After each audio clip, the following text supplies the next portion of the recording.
always thought meeting my fiancé's parents would be a milestone, a memory I'd tuck away and revisit years later with a fond smile. I pictured a warm kitchen, the smell of something delicious in the air, laughter echoing down a hallway lined with family photos. I imagined his mother's arms opening for a hug, his father's handshake firm but kind, the kind of welcome that says, "We're glad you're here." I'd spent hours daydreaming about it, letting my mind fill in the blanks with scenes from movies and stories my friends had told about their own first meetings. I wanted that maybe more than I wanted to admit. I wanted to belong somewhere, to someone, to a family that felt like home. So when Ethan told me his parents had invited me for the weekend, I felt a flutter of nerves and excitement. We'd been together for 2 years, engaged for 3 months, and though I'd spoken to his mother on the phone a handful of times, I'd never met her or his father in person. They lived 3 hours away in a town I'd only seen on Google Maps, a place that seemed both impossibly far and tantalizingly close. Ethan's job kept him busy, and I'd always assumed we'd make the trip together when the time was right. Now suddenly the invitation was here and the time was right. Ethan was oddly quiet as we packed our bags that Friday morning. He folded his shirts with more care than usual, his brow furrowed in concentration. I tried to lighten the mood, making jokes about how I'd probably spill red wine on their white carpet or say something embarrassing at dinner. He smiled, but it didn't reach his eyes. "They're just traditional," he said, finally zipping up his suitcase. "They like things a certain way. Don't worry, you'll be fine."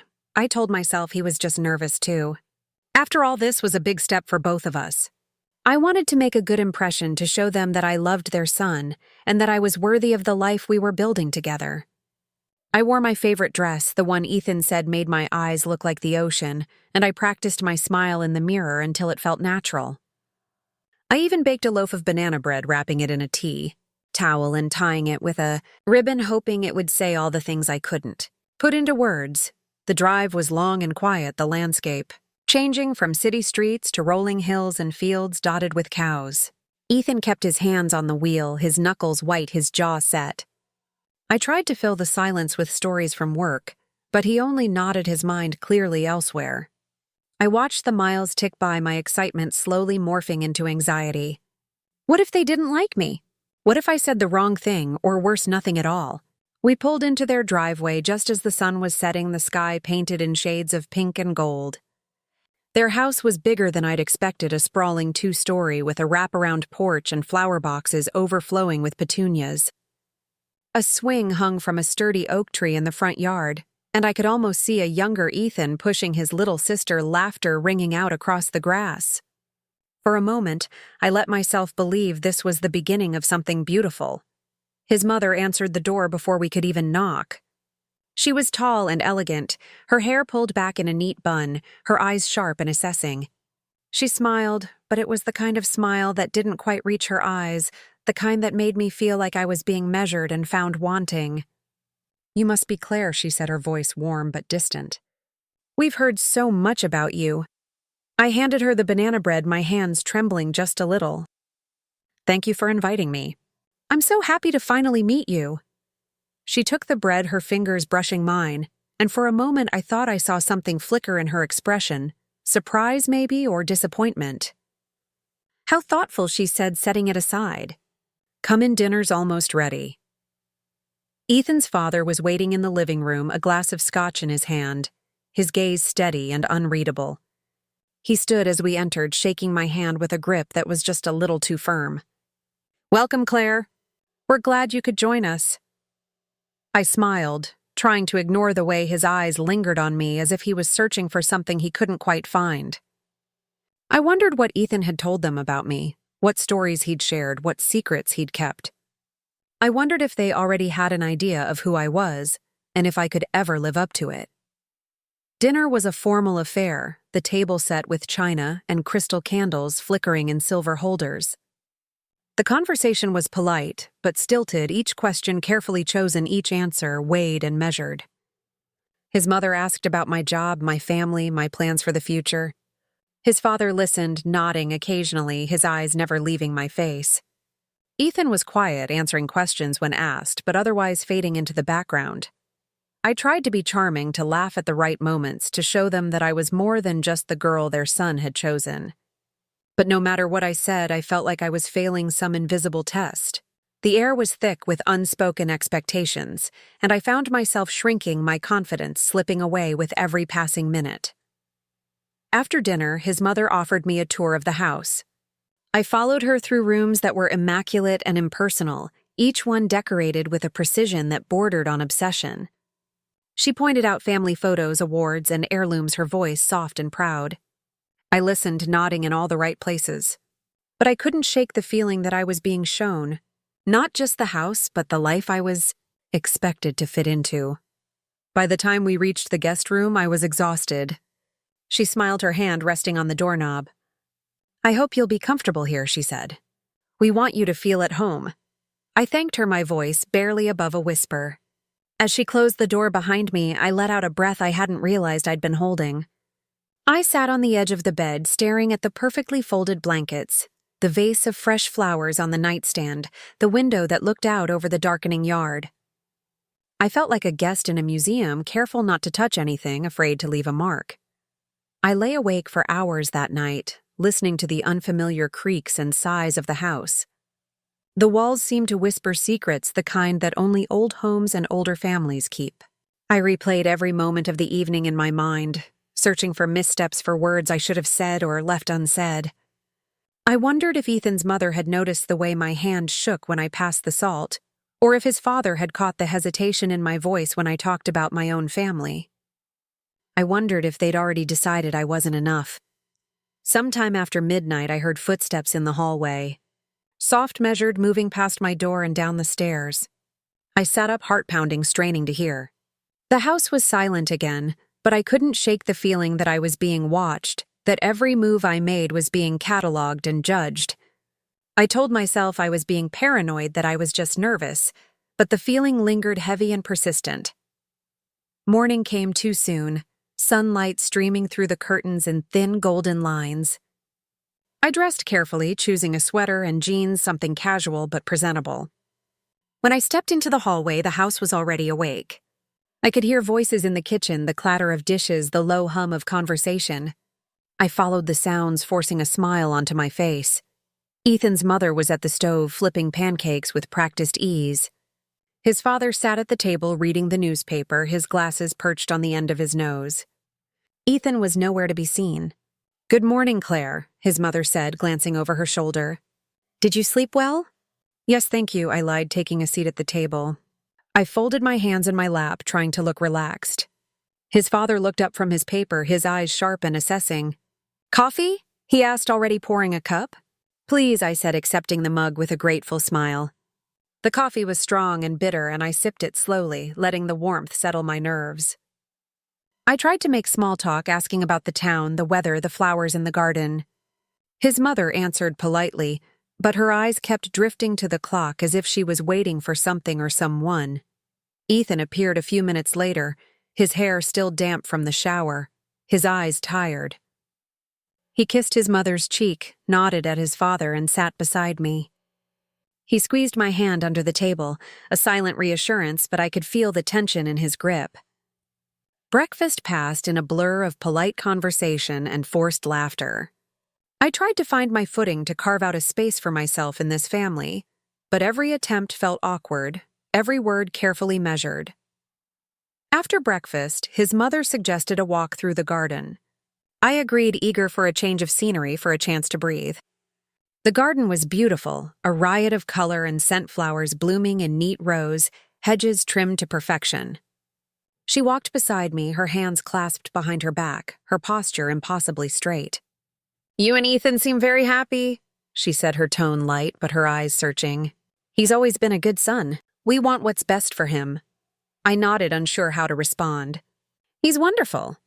"I'm very lucky," she smiled, but it didn't reach her eyes. Marriage is a big step. It's not just about love, you know.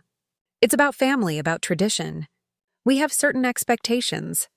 I felt a chill run down my spine. "Of course, I want to be a part of your family. I want to make Ethan happy." She stopped, turning to face me. "Happiness is important, but so is stability. So is understanding how things work in a family like ours. We have a way of doing things, Claire. I hope you're willing to learn.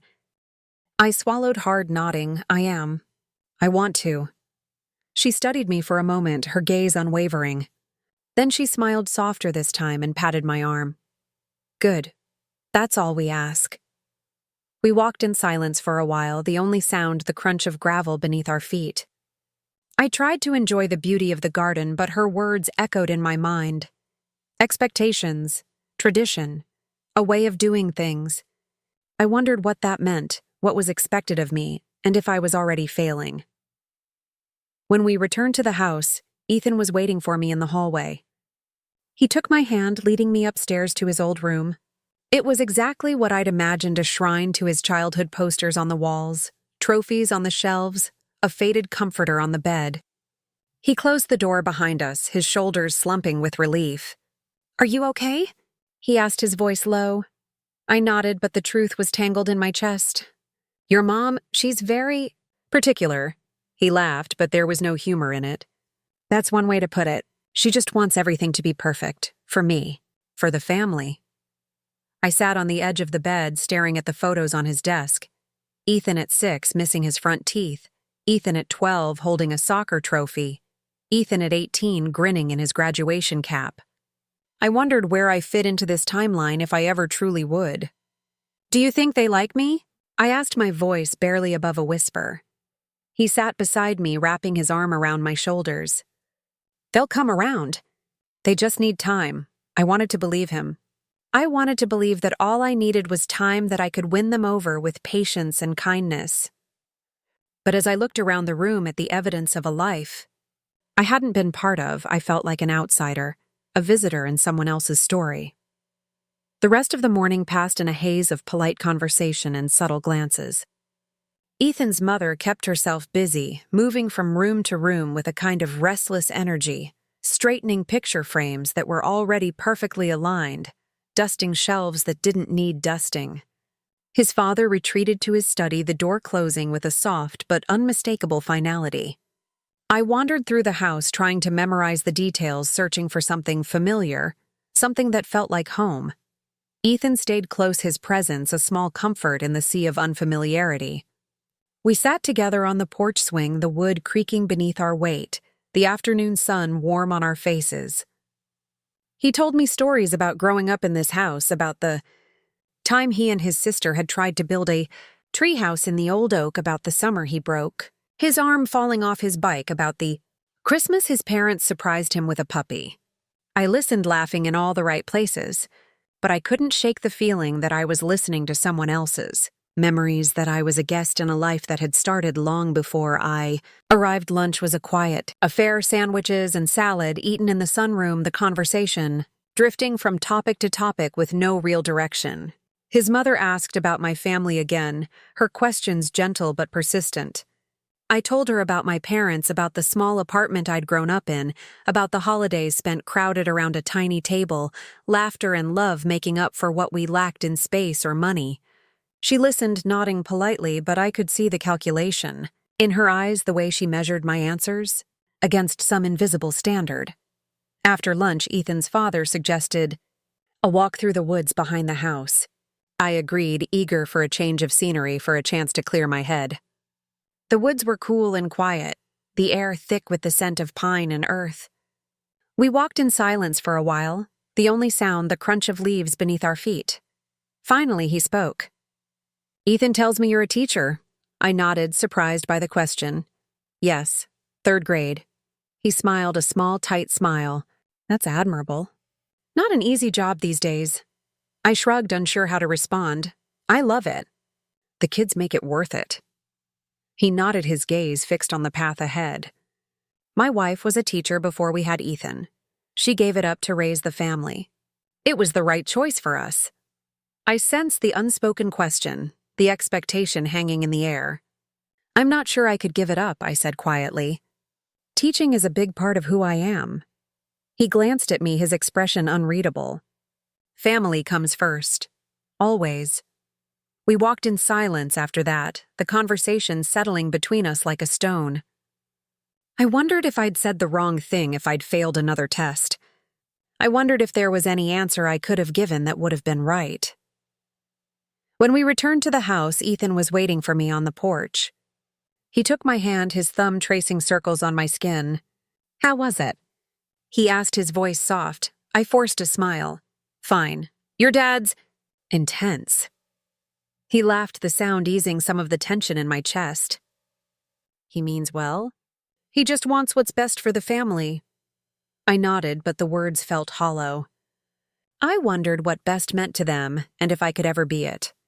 The afternoon stretched on, the hours slipping by in a blur of small talk and polite smiles. I helped Ethan's mother in the kitchen, chopping vegetables and setting the table, trying to find my place in the rhythm of her routines. She moved with a kind of practiced grace, every motion precise and efficient. I tried to keep up, but I always seemed to be a step behind, reaching for the wrong bowl, using the wrong knife. She corrected me gently, her voice soft but firm. "We do things a certain way here, Claire. You'll learn." I nodded, biting back the urge to apologize. I wanted to please her, to prove that I could fit into this family, but every mistake felt magnified, every misstep a mark against me. Dinner was another formal affair, the table set with even more care than the night before. The conversation was stilted, each topic carefully chosen, each answer weighed and measured. I felt like I was performing reciting lines in a play I hadn't auditioned for. After dinner, Ethan's mother suggested we play a game, a family tradition. She said something they did every Saturday night. We gathered in the living room, the fire crackling in the hearth, the air thick with anticipation. The game was a kind of trivia, questions about family history, local events, inside jokes. I didn't understand. I tried to participate, to laugh at the right moments, but I always seemed to be a beat behind my answers, met with polite smiles or gentle corrections. I felt like an outsider, a guest in a family that had already decided where I fit. When the game ended, Ethan's mother smiled at me, her eyes soft but distant. "You did well, Claire. It takes time to learn our ways." I nodded, forcing a smile. "Thank you. I'm trying." She patted my hand, her touch light and fleeting. "We can see that. Just remember, family comes first." As I climbed the stairs to the guest room that night, I felt the weight of her words settle on my shoulders. I wondered if I would ever truly belong, or if I was destined to always be a guest in someone else's home. That night, I lay in bed staring at the ceiling, the moonlight casting pale patterns across the walls. The house was quiet, but my mind was loud, replaying every conversation, every glance, every moment when I'd felt out of place. I thought about my own family, about the easy laughter and messy dinners, the way my mother would squeeze my hand under the table when she knew. I was nervous, the way my father would tell stories that made everyone groan and roll their eyes. We didn't have much, but we had each other, and that had always been enough. Here, everything felt different. The love was there. I could sense it in the way Ethan's parents looked at him, in the pride that colored their voices when they spoke about his achievements. But it was a love wrapped in rules and expectations, in traditions that felt more like tests than celebrations. I wondered if I could ever learn their ways, if I could ever be enough. I must have drifted off at some point, because I woke to the sound of voices in the hallway. I checked the clock just after 6. I dressed quickly, not wanting to be the last one downstairs. When I entered the kitchen, Ethan's mother was already at the stove, her movements precise and efficient. She glanced up as I entered, her expression unreadable. "Good morning, Claire. Did you sleep well?" "Yes, thank you," I replied, forcing a smile. "Can I help with anything?" She hesitated for a moment, then handed me a bowl of eggs. "You can whisk these. We're making omelets." I set to work, trying to match her rhythm, to anticipate her needs before she voiced them. She moved around me, her presence both reassuring and intimidating. I wanted her approval, wanted to prove that I could be part of this family, but every movement felt scrutinized. Every action weighed. Ethan joined us a few minutes later. His hair tousled, his eyes still heavy with sleep. He kissed his mother's cheek, then wrapped his arms around me from behind his chin, resting on my shoulder. "Morning," he murmured, his breath warm against my ear. I smiled, leaning into him, grateful for the small gesture of intimacy. His mother watched us, her lips pressed into a thin line. I wondered if she disapproved, if she thought we were too affectionate, too casual. I wondered if there was a right way to love her son, and if I would ever find it. Breakfast was quiet, the conversation limited to the weather and the day's plans. Ethan's father announced that he would be working in his study for most of the morning, and Ethan suggested we take a walk into town. His mother nodded her approval, measured and cautious. We set out after breakfast, the air crisp and cool, the sky a brilliant blue. The town was small, the kind of place where everyone knew everyone else, where strangers stood out. As we walked down Main Street, I felt eyes on us, curious glances from shopkeepers and neighbors. Ethan greeted them all by name, his smile easy and familiar. I envied his confidence, his sense of belonging. We stopped at a cafe for coffee, the owner greeting Ethan with a hug and a free pastry. I sipped my drink, watching him move through the world with a grace I'd never mastered. He belonged here in this town, in this family. I wondered if I ever could. On the way back to the house, Ethan squeezed my hand. "You're doing great," he said, his voice soft. "They just need time." I nodded, but doubt gnawed at me. What if I never fit in? What if I'm not what they want? He stopped, turning to face me. "You're what I want. That's all that matters." I wanted to believe him, wanted to let his words settle the storm inside me. But as we walked back up the driveway, the house looming ahead, I couldn't shake the feeling that I was being measured against a standard I didn't understand. The rest of the day passed in a blur of small tasks and polite conversation. I helped Ethan's mother in the garden, pulling weeds and planting new flowers. She showed me how to space the seedlings, how to water them just so. Her instructions were gentle but firm, her approval doled out in small, careful doses. Ethan's father emerged from his study in the afternoon, joining us for tea on the porch. He asked about my job, my plans for the future, his questions pointed and precise. I answered as honestly as I could, but I could feel the weight of his expectations pressing down on me. As the sun began to set, Ethan's mother announced that she was making her famous roast for dinner. I offered to help, and she accepted, guiding me through the steps with the same careful precision she applied to everything.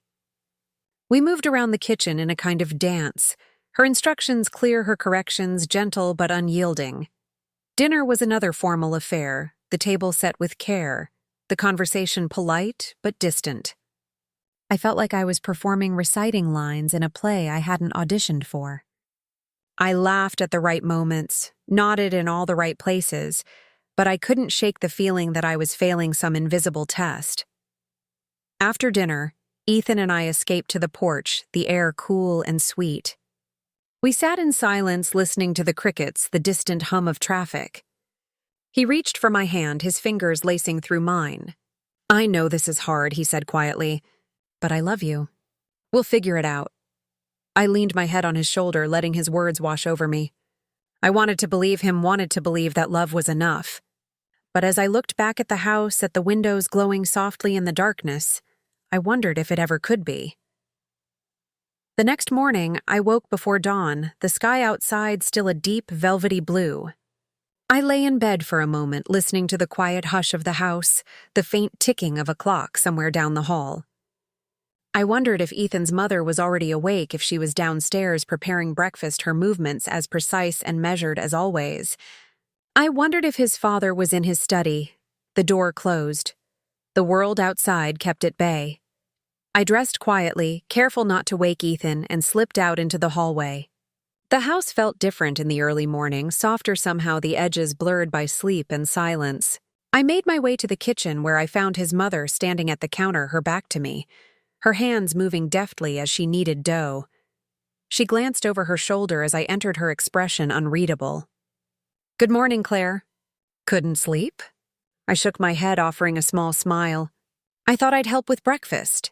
She nodded her approval, silent but present. She handed me a bowl of fruit to slice, her instructions clear and efficient. We worked in silence for a while. The only sounds, the soft thud of the knife on the cutting board, the gentle hum of the refrigerator. After a few minutes, she spoke. "Ethan tells me you're very close with your family." I nodded, surprised by the question. "Yes, we're not perfect, but we're close." She pressed her lips together, her hands never stopping their work. That's good. Family is important. It's the foundation of everything. I sensed something in her tone, a warning or a challenge, but I couldn't quite place it. I wanted to ask her what she meant to bridge the gap between us, but the words caught in my throat.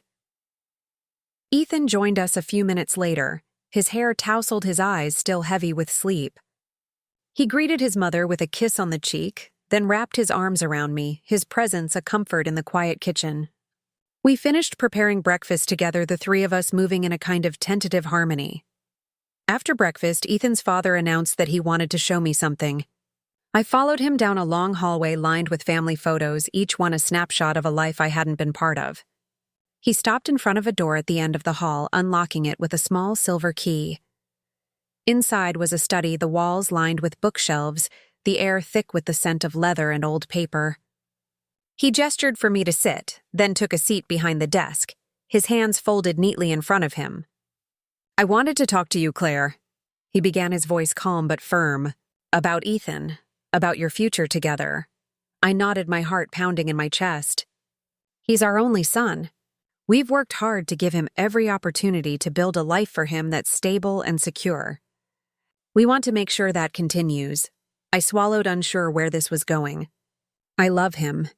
I want what's best for him, too." He studied me for a moment, his gaze unwavering. "Marriage is a partnership, but it's also a responsibility. It means putting the family first, making sacrifices when necessary." "I hope you understand that." I nodded, the weight of his words settling on my shoulders. "I do. I want to be a good partner. A good daughter-in-law." He leaned back in his chair, his expression softening just a little. "That's all we ask. We want you to feel welcome here, Claire, but we also want you to understand what it means to be part of this family." I thanked him, my voice barely above a whisper. As I left the study, I felt a strange mix of relief and anxiety. I wanted to belong, wanted to prove that I was worthy of their trust, but I couldn't shake the feeling that I was being tested, that every word, every action was being weighed and measured. The rest of the day passed in a blur of small tasks and polite conversation. I helped Ethan's mother in the garden, pulling weeds and planting new flowers. She showed me how to space the seedlings, how to water them just so. Her instructions were gentle but firm, her approval doled out in small, careful doses. Ethan and I escaped to the porch in the afternoon, the air cool and sweet. We sat in silence, listening to the crickets, the distant hum of traffic. He reached for my hand, his fingers lacing through mine. "I know this is hard," he said quietly, "but I love you. We'll figure it out." I leaned my head on his shoulder, letting his words wash over me. I wanted to believe him, wanted to believe that love was enough. But as I looked back at the house, at the windows glowing softly in the darkness, I wondered if it ever could be. That evening, as dusk settled over the house, Ethan suggested we take a walk. The air was cool and fragrant, the sky streaked with the last colors of sunset. We wandered down the gravel driveway, past the old oak tree and the flower beds I'd helped tend. The world felt quieter out here, the pressure of the house and its expectations fading with every step. Ethan squeezed my hand, his thumb tracing gentle circles on my skin. "I know this weekend hasn't been easy," he said, his voice low, "but I'm glad you're here. I want you to know that." I smiled, grateful for his reassurance. "I'm glad too. I want them to like me. I want to fit in." He stopped, turning to face me, his eyes searching mine. "You do fit in. Maybe it doesn't feel like it yet, but you do. My parents are just set in their ways. They'll come around." I wanted to believe him, but doubt lingered at the edges of my thoughts. What if I never do? What if I'm always the outsider? He shook his head, pulling me into a hug. "You're not. You're the person I want to spend my life with.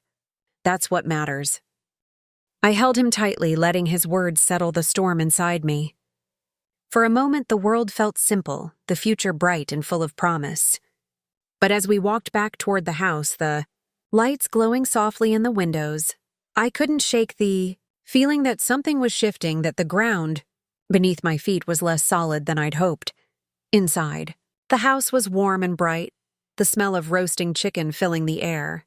Ethan's mother moved through the kitchen with her usual precision, her movements efficient and practiced. She glanced up as we entered, her eyes lingering on us for a moment before she returned to her work. Dinner was quieter than usual, the conversation drifting from topic to topic with no real direction. I tried to contribute, to share stories and ask questions, but I felt like I was speaking a different language, my words falling flat. Ethan's father asked about my job, his questions pointed and precise. I answered as honestly as I could, but I could feel the weight of his expectations pressing down on me. After dinner, Ethan's mother suggested we play cards, a family tradition. She said something they did every Sunday night. We gathered in the living room, the fire crackling in the hearth, the air thick with anticipation. The game was simple, but the stakes felt high, every move scrutinized, every mistake noted. Tried to relax to enjoy the moment, but I couldn't shake the feeling that I was being tested, that every action was being weighed and measured. Ethan's mother watched me closely, her eyes sharp and assessing. His father offered advice, his tone gentle but firm. I did my best to follow their lead, to learn their ways, but I always seemed to be a step behind. When the game ended, Ethan's mother smiled at me, her expression softening just a little. "You did well, Claire. It takes time to learn our traditions." I nodded, forcing a smile. "Thank you. I'm trying." She patted my hand, her touch light and fleeting. "We can see that. Just remember, family comes first." As I climbed the stairs to the guest room that night, I felt the weight of her words settle on my shoulders. I wondered if I would ever truly belong, or if I was destined to always be a guest in someone else's home. Later, as I lay in bed, I thought about my own family, about the easy laughter and messy dinners, the way my mother would squeeze my hand under the table when she knew I was nervous, the way my father would tell stories that made everyone groan and roll their eyes. We didn't have much, but we had each other, and that had always been enough. Here, everything felt different. The love was there, I could sense it in the way Ethan's parents looked at him and the pride that colored their voices when they spoke about his achievements.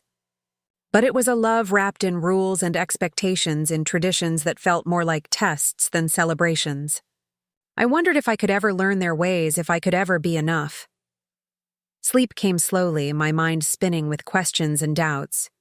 I wanted to belong, wanted to prove that I was worthy of their trust, but I couldn't shake the feeling that I was being tested, that every word, every action was being weighed and measured. The next morning, sunlight spilled through the curtains, painting the room in soft gold. I woke to the sound of birds outside, their songs weaving through the quiet house. For a moment, I let myself believe that everything was normal, that I was just another member of the family waking up to a new day. But as I sat up and looked around the guest room, the unfamiliar furniture and carefully arranged flowers reminded me that I was still a visitor, still on the outside. Looking in, I dressed and made my way downstairs, the floorboards creaking beneath my feet.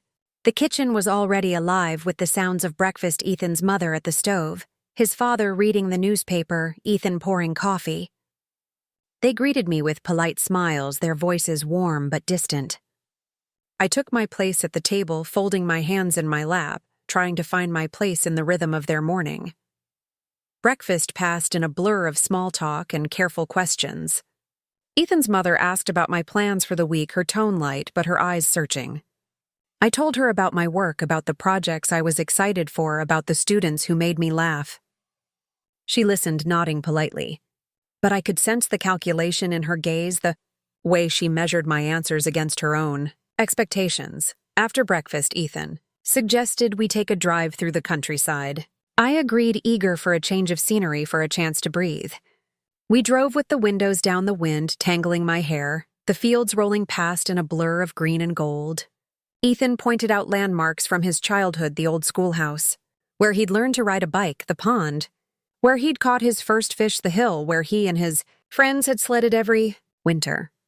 I listened, laughing at his stories, but I couldn't shake the feeling that I was listening to someone else's memories, that I was a guest in a life that had started long before I arrived.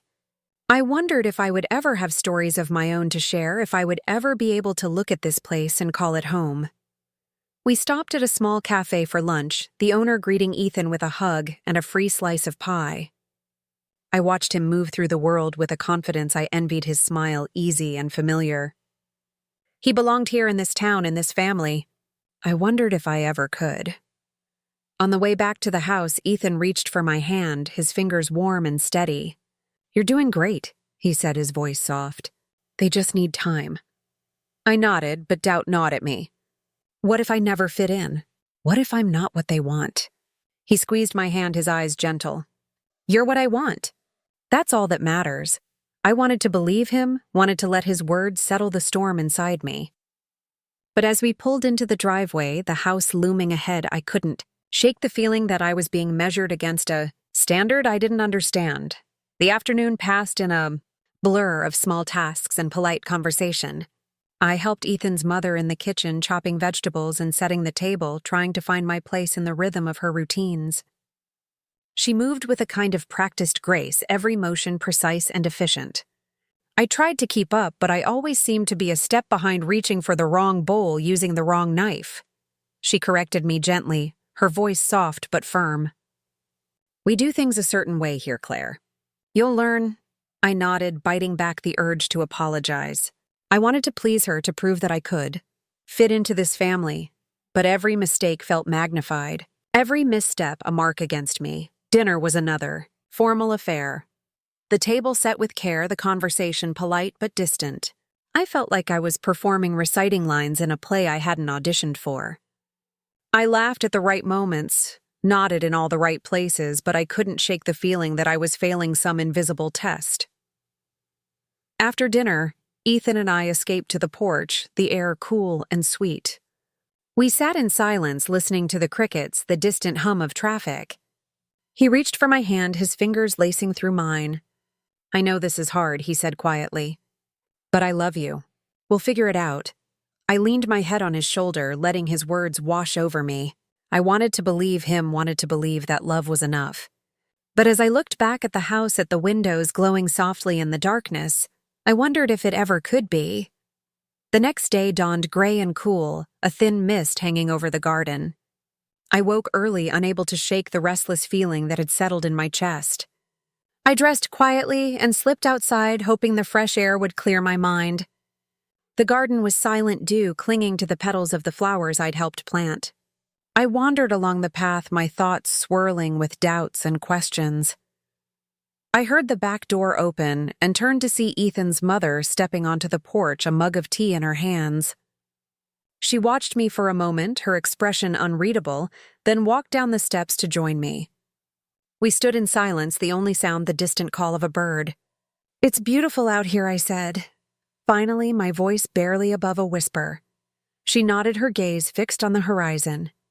"I come out here every morning. It's the only time the house is truly quiet." I glanced at her, searching for a sign of warmth, of welcome. "Thank you for letting me help in the garden. I've learned a lot." She smiled, a small, fleeting smile. "You're a quick learner. That's a good quality." We walked together along the path, her steps measured and deliberate. "I know this weekend hasn't been easy for you," she said, her tone softer than before. "Our family, we have our ways. It can be hard for someone new." I nodded, grateful for her honesty. "I want to fit in. I want to be part of the family." She stopped, turning to face me. "Fitting in isn't always about changing who you are. Sometimes it's about finding the places where you belong, even if they're not what you expected." Her words lingered in the air, heavy with meaning. I wondered if she was offering me an olive branch, or if she was warning me that I might never truly belong. I wanted to ask her to bridge the gap between us, but the words caught in my throat. We returned to the house in silence, the distance between us both smaller and larger than before. I spent the rest of the morning helping Ethan's mother prepare for lunch, moving through the kitchen with a new sense of purpose. I tried to anticipate her needs, to learn her rhythms, to prove that I could be part of this family. Ethan joined us just before noon, his presence a welcome relief. He wrapped his arms around me, pressing a kiss to my forehead. "How are you holding up?" he asked, his voice low. I smiled, leaning into him. "I'm okay. Your mom and I had a nice talk." He grinned, his eyes lighting up. "That's good. She's tough, but she means well." Lunch was a quieter affair, the conversation drifting from topic to topic with no real direction. Ethan's father asked about my family, his questions less pointed than before.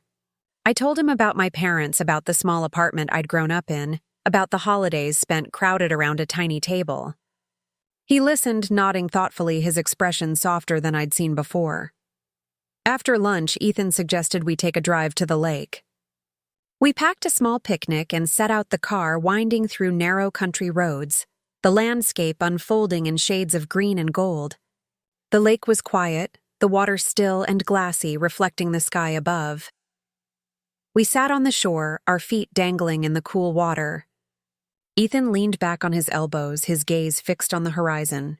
"I know this weekend has been hard," he said, his voice gentle, "but I'm proud of you. You've handled everything with so much grace." I looked at him, my heart swelling with love. "I just want to be part of your family. I want them to see me the way you do." He reached for my hand, his fingers warm and steady. "They will. It just takes time." We sat in silence, the only sound the gentle lapping of the water against the shore. For the first time all weekend, I felt a sense of peace, a sense that maybe, just maybe, I could find my place here. As the sun began to set, we packed up our things and headed back to the house. The lights were on the windows, glowing softly in the dusk. I felt a pang of longing, a hope that one day this place could feel like home. That night, as I lay in bed, I thought about everything that had happened, the awkward conversations, the small victories, the moments of connection. I realized that belonging wasn't something that happened overnight. It was something you built one day at a time with patience and love. The final morning of our visit arrived with a hush, as if the house itself was holding its breath. I woke before Ethan, slipping quietly from the bed and pulling on a sweater. The air was cool, tinged with the scent of rain that had fallen overnight.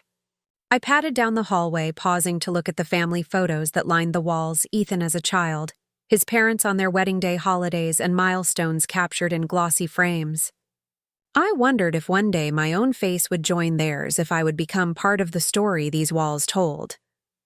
Downstairs, the kitchen was empty, the house still and silent.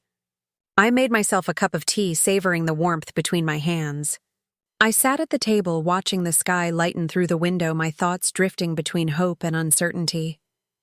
I wanted so badly to belong, to be accepted, not just by Ethan, but by his family, by this place that felt both foreign and familiar. Ethan found me there, his hair tousled, his eyes soft with sleep. He sat beside me, his hand finding mine. "You okay?" he asked, his voice gentle. I nodded, squeezing his fingers. "Just thinking. I want this to work, Ethan. I want to be part of your family." He smiled, brushing a strand of hair from my face. "You already are. It just takes time for everyone to see it." We sat together in the quiet, the world waking up around us. I felt a sense of calm settle over me, a quiet confidence that maybe, just maybe, I could find my place here. Ethan's parents joined us a little later, their footsteps soft on the tile. His mother smiled at me, a real smile this time, warm and genuine. "Good morning, Claire. Did you sleep well?" "Yes, thank you," I replied, returning her smile. She poured herself a cup of tea, then sat across from me. "I wanted to thank you for all your help this weekend. The garden looks beautiful, and the kitchen has never been so organized." I felt a flush of pride, her words a balm to the doubts that had plagued me. "I enjoyed it. Thank you for letting me be part of things." She reached across the table, her hand covering mine. "It's not easy joining a new family. We have our ways, our traditions. But you've handled everything with grace. I hope you'll come back soon." Her words caught me off guard, a wave of relief and gratitude washing over me. I glanced at Ethan, who grinned, his eyes shining with pride. Ethan's father joined us, his presence filling the room. He poured himself a cup of coffee, then sat beside his wife. "Claire, I wanted to say thank you as well. You've made a real effort to get to know us, to be part of our family. That means a lot." I smiled, my heart full. "Thank you. I want to be part of your family. I want to build something together." He nodded, his expression softening. "You're welcome here, Claire. Always." The rest of the morning passed in a blur of packing and goodbyes. Ethan's mother hugged me tightly, her arms warm and strong. "Take care of my son," she whispered, her voice thick with emotion. "I will," I promised, holding her close. Ethan's father shook my hand, his grip firm but kind. "We'll see you soon," he said, his eyes crinkling at the corners. As we loaded our bags into the car, I looked back at the house at the porch swing and the flower beds at the windows glowing in the morning light. I felt a sense of belonging, a sense that I was no longer just a guest, but part of something bigger. The drive home was quiet, Ethan's hand resting on my knee, his thumb tracing gentle circles on my skin. We talked about the weekend, about the challenges and the victories, about the future we wanted to build together. "I'm proud of you," he said, his voice full of love. "You never gave up even when it was hard." I smiled, leaning into him. "I love you, Ethan. I'd do it all again." As the miles slipped by, I felt a sense of peace settle over me. I knew there would be more challenges ahead, more tests and trials, but I also knew that I was strong enough to face them. I was no longer just Ethan's fiancé. I was part of his family, part of his story. The days that followed our visit felt different, as if something fundamental had shifted inside me. I returned to my own apartment, the familiar clutter and cozy chaos a stark contrast to the order and quiet of Ethan's family home. Yet, instead of feeling relief, I found myself missing the routines I'd struggled to learn, the garden's early morning hush, the way Ethan's mother's voice softened when she spoke of her flowers. I missed the sense of purpose I'd felt, the small victories of fitting in, even if only for a moment. Ethan called me every night, his voice warm and steady. We talked about everything and nothing: work, wedding plans, the little things that made up our days. Sometimes he'd share a story from his childhood, and I'd listen, picturing the house, the porch swing, the kitchen where I'd tried so hard to belong. Other times he'd ask about my family, about the traditions I'd grown up with, and I'd find myself comparing the two worlds, searching for the places where they overlapped. One evening, as I was making dinner, my phone buzzed with a message from Ethan's mother. It was simple: a photo of the garden, the flowers we'd planted blooming in a riot of color. "Thought you'd like to see how your hard work is paying off," she wrote. I stared at the message for a long time, a smile spreading across my face. It was a small gesture, but it meant everything. It was proof that I'd left a mark, however small, on their world. I replied, thanking her for the photo, telling her how beautiful the garden looked. She responded almost immediately, inviting me to visit again soon to help with the next round of planting.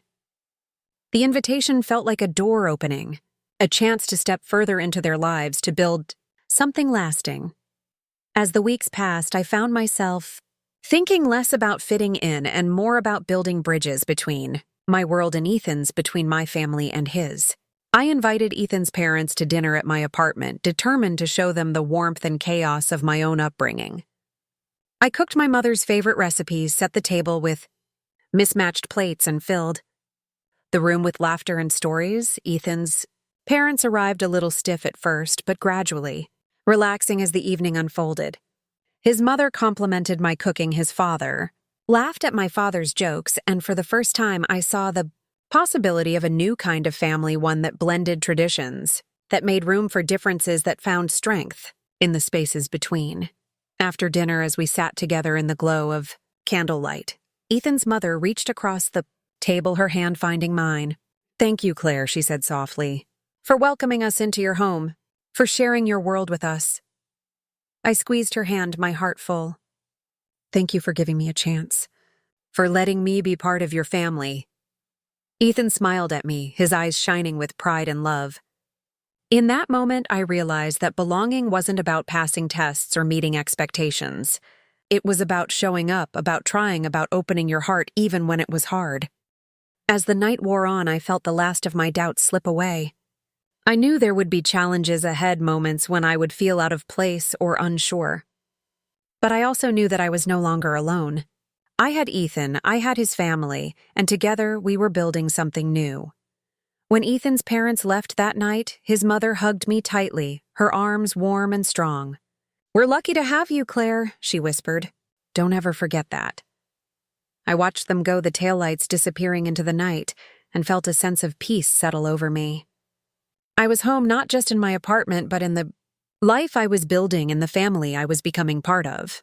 Later, as I lay in bed, Ethan's arm draped over me, I Thought about everything that had brought us to this moment, the awkward dinners, the quiet mornings, the small acts of kindness, that had slowly built a bridge between two worlds. I realized that what mattered most wasn't fitting in, but belonging. And belonging, I knew now, was something you created one day at a time with patience, with love, and with the courage to keep showing up. Spring arrived in a rush of color and light, the city shaking off its winter gray. I found myself looking forward to weekends at Ethan's family home, the drive no longer filled with anxiety, but with a quiet anticipation. Each visit felt a little easier, the routines more familiar, the silences less heavy. I learned to read the subtle language of Ethan's parents, the way his mother's eyes softened when she was pleased, the way his father's laughter rumbled when he was truly at ease. I learned to trust that I could be myself, that I didn't have to earn my place every moment of every day. One Saturday, as we worked side by side in the garden, Ethan's mother handed me a pair of gloves and a trowel. "You have a good touch with these," she said, nodding at the row of blooming tulips. "They're thriving." I smiled, feeling a warmth that had nothing to do with the sun. I had a good teacher. She looked at me for a long moment, then nodded. "You're part of this, Claire. I hope you know that." It was a simple statement, but it meant everything. I realized then that belonging wasn't a finish line you crossed, but a journey you walked together step by step, season by season. Ethan's father joined us carrying a tray of lemonade. He handed me a glass, his eyes crinkling at the corners. "You've brought a lot of life to this place," he said. "It's good to have you here." We sat together in the shade, sipping lemonade and sharing stories. I told them about my childhood summers, about the tiny balcony garden my mother and I had tended in our apartment, about the way we'd coaxed tomatoes and basil from pots barely big enough to hold them. They listened, asking questions, laughing at my stories. For the first time, I felt the invisible walls between us crumble, replaced by something softer, more forgiving. That evening, as we gathered around the dinner table, Ethan's mother brought out a cake she'd baked just for me, a simple vanilla sponge, decorated with fresh berries from the garden. She set it in front of me, her eyes shining. "For you, Claire. To thank you for everything you've brought to our family." I blinked back, tears overwhelmed by the gesture. "Thank you," I whispered, my voice thick with emotion. Ethan squeezed my hand under the table, his smile wide and proud. "You deserve it," he said. "You've made this family better." We ate cake and told stories late into the night, the house filled with laughter and warmth. I looked around the table at the faces that had once seemed so distant and realized that I was no longer an outsider. I was home. As the months passed, the lines between our families blurred. My parents visited Ethan's family home, bringing with them the chaos and laughter of my childhood. Ethan's parents welcomed them with open arms, curious and kind. We celebrated holidays together, blending traditions, creating new ones. There were awkward moments, of course, misunderstandings, small clashes of habit and expectation, but we navigated them with patience and humor, learning as we went. Ethan and I planned our wedding, choosing a small ceremony in the garden where we'd planted those first tulips together. Both families gathered under a canopy of spring blossoms, the air filled with the scent of flowers and the sound of laughter. As I walked down the aisle, I saw Ethan's mother wiping away tears, his father beaming with pride. My own parents stood beside them, their faces alight with joy. After the ceremony, as we danced under the stars, Ethan pulled me close, his arms strong around me. "We did it," he whispered, his breath warm against my ear. "We built something beautiful." I rested my head on his shoulder, my heart full. "We did," I agreed, "and we'll keep building together." That night, as we sat on the porch, swing the garden glowing in the moonlight, I thought about the journey that had brought us here, the doubts and fears, the small acts of courage, the moments of connection that had slowly woven our lives together. I realized that the family I'd found was not the one I'd imagined, but it was real, and it was mine. Belonging, I understood now, was not about perfection or approval. It was about showing up, about loving and being loved, about choosing each other every day. It was about planting seeds and tending them with care, about trusting that with time and patience, something beautiful would grow. As Ethan and I sat together in the quiet the future stretched out before us, bright and full of promise. I knew there would be challenges ahead, moments of doubt and difficulty, but I also knew that we would face them, together as a family, and in that moment I felt a peace I had never known, a certainty that I was exactly where I was, meant to be surrounded by love rooted in belonging, ready for whatever came next.